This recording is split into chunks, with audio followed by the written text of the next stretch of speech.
পৃথিবীতে যতগুলো আঘাত রয়েছে তার মধ্যে ভয়ঙ্কর আঘাত হচ্ছে কথার আঘাত, যেটা মানুষ কখনোই বলতে পারে না। আপনি একটা মানুষকে একটা থাপ্পড় দিয়েছেন, 2-1 দিন পর এটা ভুলে যাবে, কিন্তু কথার আঘাত করেছেন এটা কখনোই মানুষ বলতে পারে না। তার জীবনের এক যোগ চলে গেলেও তার এই কথাটা মনে থাকে। তাই মানুষদেরকে কথার আঘাত থেকে নিজেকে বিরত রাখুন, বিশেষ করে মুসলিমদেরকে কথার আঘাত থেকে বিরত রাখুন। তো আমাদের এই বিষয়ে আমাদের প্রিয় নবী হযরত মুহাম্মদ সাল্লাল্লাহু আলাইহি সাল্লাম বলেছেন, আমার ইবনে আস থেকে হাদিসটি বর্ণিত, রাসূলুল্লাহ সাল্লাল্লাহু আলাইহি সাল্লাম বলেছেন, আল মুসলিমু মান সালিমাল মুসলিমুনা মিন লিসানিহি ওয়া ইয়াদিহি। প্রকৃত মুসলিম সেই ব্যক্তি যার হাত মুখ থেকে অপর মুসলমান নিরাপদ থাকে।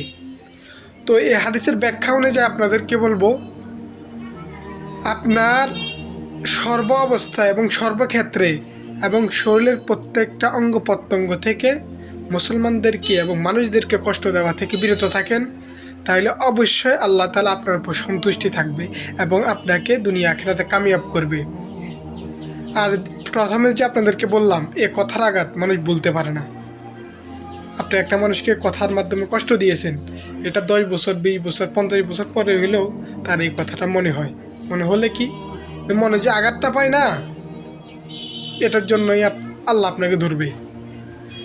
আর আমরা আজকে ধরেন একটা মানুষকে ঠকাতে পারলে বা 2 নাম্বারি করতে পারলে খুশি হই না, এটা কখনোই করবেন না।